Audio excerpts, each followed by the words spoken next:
सादगी, ना कोई बॉडीगार्ड, बस एक आम बहन की तरह बाजार पहुंची। उसे देख आसपास के दुकानदार पहचान भी ना पाए कि कौन आई है। तभी उनकी नजर सीधे उसी पुरानी कपड़ों की दुकान पर गई जहां वह पहले भी कई बार बिना सिक्योरिटी चोरी छिपे आ चुकी थी। एसपी अनन्या धीरे धीरे दुकान में दाखिल हुई। दुकान बड़ी नहीं थी, लेकिन चारों तरफ रंग बिरंगी साड़ियों के थान सजे थे। काउंटर पर मालिक हिसाब किताब में उलझा था और करीब 20 साल का एक लड़का ग्राहकों को साड़ियां दिखा रहा था। अनन्या को आते देख किसी ने खास ध्यान नहीं दिया। सबको लगा कोई आम सी ग्राहक होगी। वह काउंटर के पास जाकर खड़ी हो गई और लड़के से बोली, भैया मेरी बहन की शादी है, उसके लिए एक बहुत अच्छी साड़ी चाहिए, कुछ बढ़िया डिजाइन दिखाएं। लड़के ने बेमन से कुछ साड़ियां काउंटर पर फैला दी। अनन्या एक एक साड़ी को उठाकर गौर से देखने लगी। उसे कभी रंग पसंद नहीं आता तो कभी बॉर्डर नहीं। उन्होंने एक साड़ी को देखकर कहा, यह रंग बहुत हल्का है, ललिता पर खिलेगा नहीं। इसका बॉर्डर बहुत पतला है, शादी के हिसाब से जचेगा नहीं। फिर अनन्या ने एक और साड़ी को पलटकर कहा, अरे यह तो बहुत ज्यादा छटक है, दुल्हन को थोड़ा सोबर दिखना चाहिए। इसी तरह आधा घंटा कब बीत गया पता ही नहीं चला। दुकान में ग्राहकों की भीड़ बढ़ने लगी थी। लड़के के चेहरे पर अब झुंझुलाहट साफ झलक रही थी। उधर रामलाल भी अपनी मोटी ऐनक के पीछे से बार बार अनन्या को घूर रहा था। फिर वह थोड़ा रूखेपन से कहा, सब एक से बढ़कर एक पीस हैं, मैडम जी इनमें से ही कोई ले लीजिए। लेकिन अनन्या का दिल मान ही नहीं रहा था। उनके लिए यह सिर्फ एक साड़ी नहीं थी, यह उनकी बहन के लिए उनका प्यार, उनका दुलार था। उन्होंने शांत स्वर में जवाब दिया, मुझे कोई जल्दी नहीं है भाई साहब, मेरी बहन की शादी का मामला है, सबसे अच्छा ही चाहिए। तो रामलाल ने धीरे से लड़के को इशारा किया।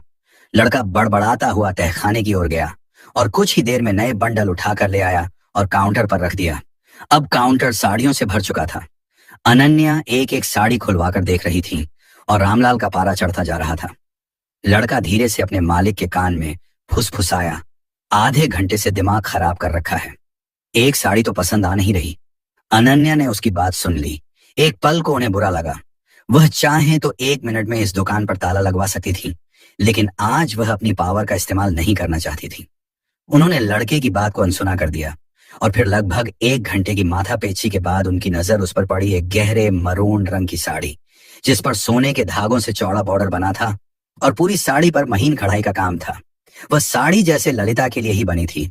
अनन्या के चेहरे पर आखिरकार एक संतुष्टि की मुस्कान आ गई और उन्होंने साड़ी हाथ में लेते हुए कहा, हाँ बस यही चाहिए, इसे पैक कर दो। रामलाल ने राहत की सांस ली, जैसे कोई बड़ी मुसीबत टल गई हो। लड़के ने जल्दी जल्दी साड़ी को तय करके एक चमकीले पैकेट में डाल दिया। अनन्या ने पर्स से पैसे निकाल कर दिए और पैकेट हाथ में ले लिया। उसके मन में एक खुशी थी, एक सुकून था कि उन्होंने अपनी बहन के लिए सबसे अच्छी चीज चुन ली है। वह दुकान से बाहर निकलने के लिए मुड़ी ही थी कि उनकी नजर पैकेट के एक कोने से झांकते एक धागे पर पड़ी, जो कुछ गड़बड़ थी। वह रुकी, पैकेट को खोला और साड़ी को दोबारा बाहर निकाला। उनके दिल की धड़कन बढ़ गई। साड़ी के बॉर्डर पर एक जगह से धागा टूटा हुआ था और उजड़ कर लटक रहा था। उन्होंने हल्के से उसे खींचा तो कढ़ाई की पूरी सिलाई खुलने लगी। ये एक डिफेक्टिव पीस था। अनन्या का चेहरा उतर गया। वह वापस काउंटर पर गई। उन्होंने रामलाल को दिखाते हुए कहा, भैया ये देखिए, इसमें तो धागा टूटा हुआ है, ये तो पूरी उधड़ जाएगी। रामलाल ने एक नजर साड़ी पर डाली और फिर बड़ी लापरवाही से बोला, अरे मैडम इतना छोटा मोटा तो चलता है, आप ले जाएं, दर्जी से ठीक करवा लेना, कुछ नहीं होगा। अनन्या का गुस्सा अब बढ़ने लगा था। उनकी आवाज थोड़ी सख्त हो गई। वह रामलाल को बोली, चलता कैसे है, मैं इतने पैसे दे रही हूँ, कोई फोकट में तो नहीं ले रही, मुझे ठीक साड़ी चाहिए। अब रामलाल भी भड़क गया और कड़क आवाज में बोला, देखिए मैडम, अब बार बार तो नहीं बदल सकते, आपने खुद देखकर पसंद की है, अब इसमें हमारी क्या गलती। काउंटर के पीछे खड़ा लड़का भी हंसते हुए बोला, अरे मैडम आपने तो सब कुछ जांच परख कर ही लिया था ना, अब नाटक क्यों कर रही हो। ये सुनते ही अनन्या के आत्मसम्मान को ठेस लग गई। वह एक अफसर थी, लेकिन उससे पहले एक ग्राहक थी और एक ग्राहक के साथ ऐसा बर्ताव उन्हें बर्दाश्त नहीं था। उन्होंने दृढ़ता से कहा, सही साड़ी दो वरना मेरे पैसे वापस करो। रामलाल ने आंखें तरेर ली और बोला, पैसे वैसे वापस नहीं होंगे, ज्यादा ड्रामा मत करो यहाँ पर।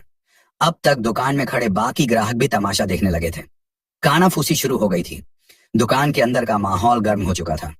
अनन्या ने आवाज ऊंची करके बोला, दुकानदारी ऐसे नहीं चलती है, मैंने पूरा पैसा दिया है, या तो सही कपड़े दो या पैसे वापस करो। रामलाल ने चिल्लाते हुए बोला, क्यों, बहुत बड़ी अफसर समझती हो?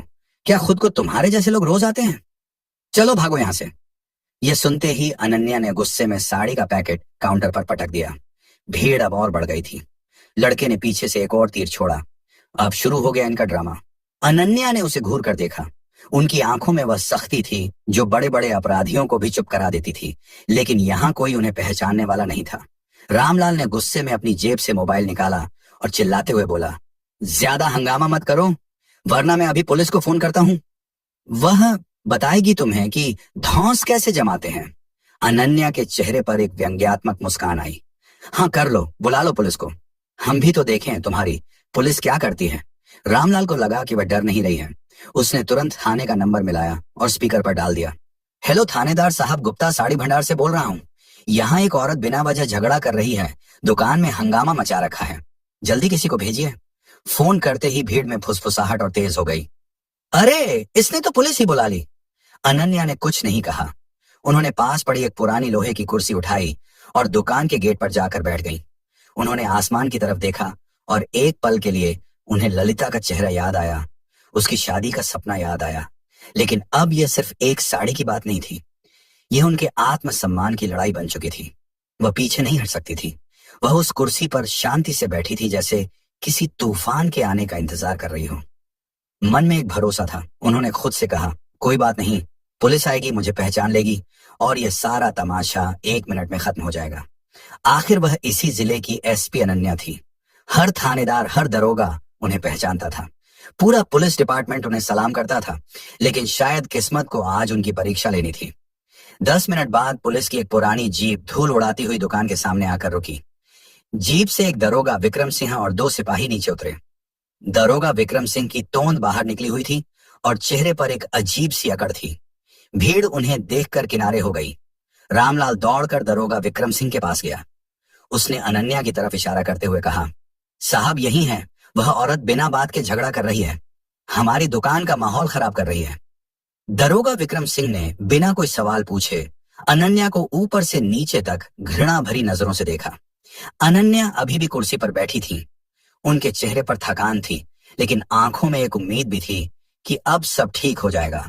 तभी दरोगा विक्रम सिंह ने गरज कर पूछा, कौन हो तुम, क्या तमाशा लगा रखा है?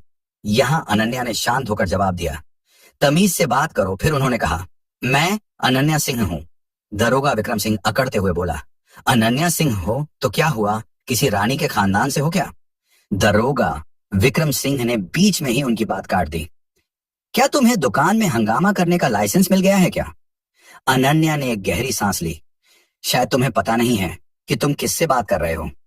दरोगा विक्रम सिंह जोर से हंसा, हाँ हाँ पता है, अब सबकी मां बनोगी तुम। ज्यादा अकड़ मत दिखाओ, सीधे थाने चलो, वहां तुम्हारी सारी अकड़ निकालता हूं। एक सिपाही आगे बढ़कर अनन्या का हाथ पकड़ने लगा। अनन्या ने उसे घूर कर देखा तो वह एक पल को झिझक गया। ये देख भीड़ में खड़ी औरतें कानाफूसी करने लगी और बोली, ये तो अच्छे घर की है, पर है बड़ी झगड़ालू। तभी रामलाल ने दरोगा विक्रम सिंह को कंधे से पकड़कर धीरे से दुकान के अंदर ले गया।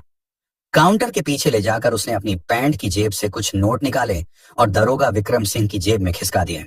साहब इसको उठा ले जाएं यहां से, उसने फुसफुसा कर कहा, यह हमारा धंधा खराब कर रही है, जो भी खर्चा पानी होगा मैं देख लूंगा। दरोगा विक्रम सिंह ने नोटों पर एक नजर डाली। उसके होंठों पर एक गिरी हुई मुस्कान आई।